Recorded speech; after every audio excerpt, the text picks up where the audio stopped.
Hey there guys, Paul here. In this video, I'm going to be walking you through some examples for the selection of control valves for commercial as well as an industrial refrigeration application.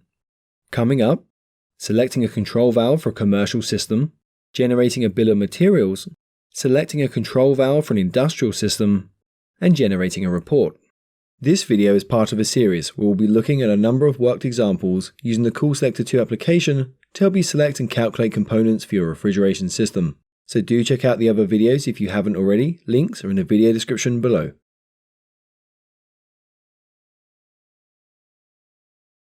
The first step for our valve selections in Coolselector 2 is to specify the functionality of the valve that we require for our system and to distinguish between the functionality and the valve family.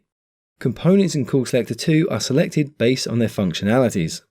For example, an ICM valve can be used as a control valve, a slow opening solenoid valve, or an expansion valve. And so to select the proper ICM for each of these functionalities and retrieve the important information, it should be selected using the proper functionality in Coolselector 2. A control valve is to provide a certain pressure or temperature drop across the valve, or, where possible, control the flow using the opening degree, offset or spindle turns to achieve a certain pressure or temperature before or after the valve. Let's look at how to select a control valve for a commercial refrigeration application.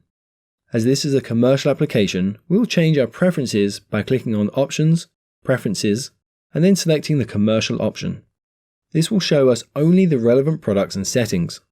We start the selection by first heading to the Valves and Line Components tab and then selecting the Control and Regulating Valve option. We begin from the top left-hand panel by first selecting which type of system we're working on. For this example, I'll leave this as dry. Next, we select where in the system the control valve will be installed. For this example, we want to install it in the suction line for our fixed speed compressor to guarantee the temperature of the evaporator will not go below a specific value. This value will therefore control the evaporator outlet pressure. Now we select the refrigerant. In this example, we'll use R134A. We can also select the connection type, but for this example, I'll leave this as all. We must now input our operating conditions.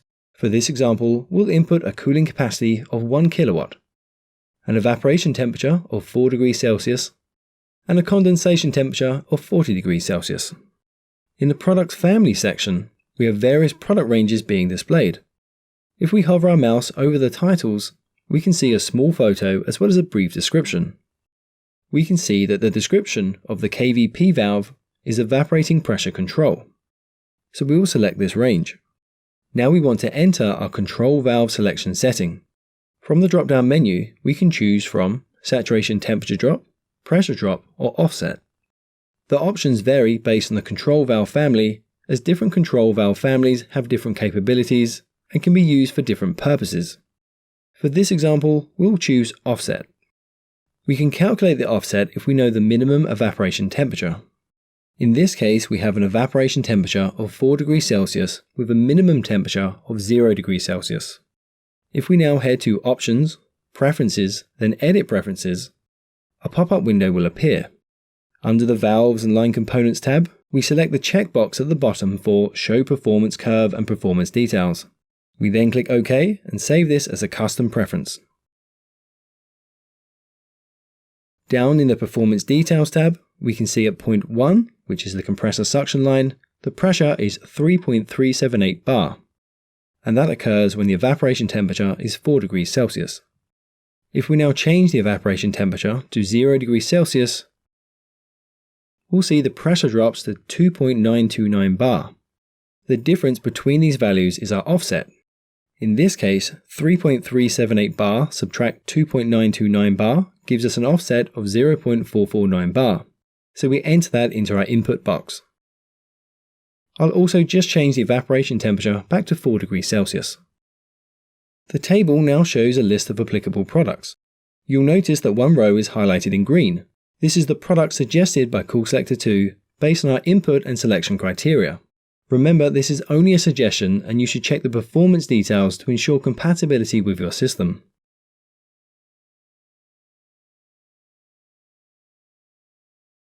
We can generate a bill of materials which can be provided to a Danfoss supplier to obtain a quotation by clicking on the Bill of Materials button in the top menu bar. Here, the product quantity, product description, and the code numbers will be displayed. In the left-hand panel, we also have the option to add a project name, some comments, as well as an author name using the inputs. If you make a change here, then just click the Update button to apply this. Along the top of the bill of materials, we also have a number of buttons to export the bill of materials.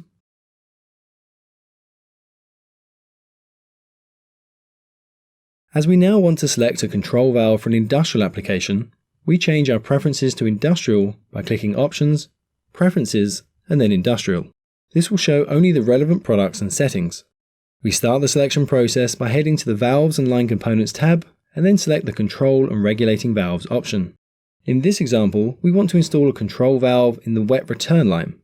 Since one of our evaporators operates at two different evaporation temperatures, that being -20 degrees Celsius and -30 degrees Celsius, depending on the product being stored, while the rest of the evaporators always run at -30 degrees Celsius. To be able to run at two different temperatures, we need to have a saturation temperature drop of 10 while the evaporator is running at -20 and no saturation temperature drop when it runs at -30. We begin from the top left-hand panel by choosing which system we're working with. You can see that Coolselector 2 has defaulted to a pump system as we're in the industrial preference. Next we select on the schematic where in the system the control valve will be installed. Now we'll choose the refrigerant, and you'll see that Coolselector 2 has defaulted to using R717 ammonia. We can also choose the connection type, but for this example I'll leave this as all. Now let's input our operating conditions. We will input a cooling capacity of 100 kilowatts with an evaporation temperature of -20 degrees Celsius. Down in the product family section, we have some product ranges listed.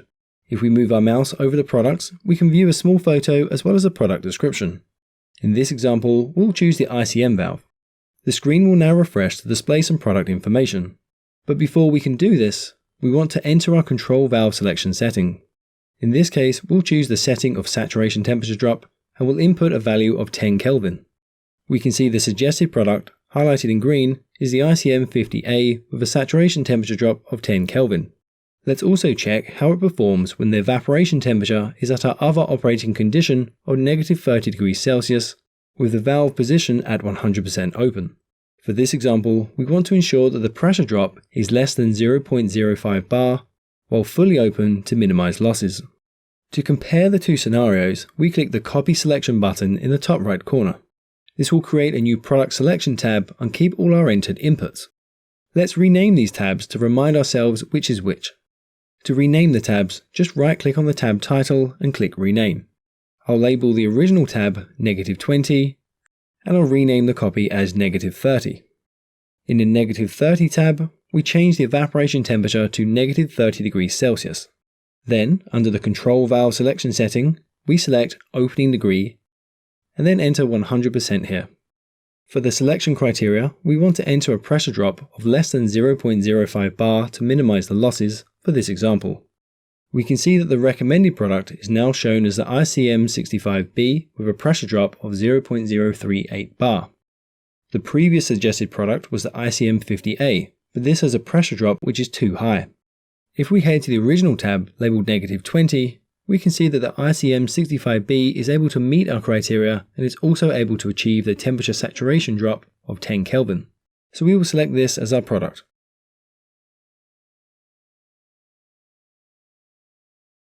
We can generate a report for our selected products by simply clicking the Report button in the top menu bar.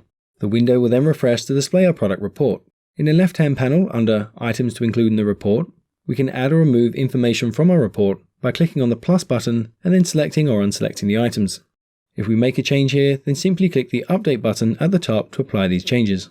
Additionally, we have the option to add a project name, some comments, as well as an author name to the report using the inputs on the top left-hand panel.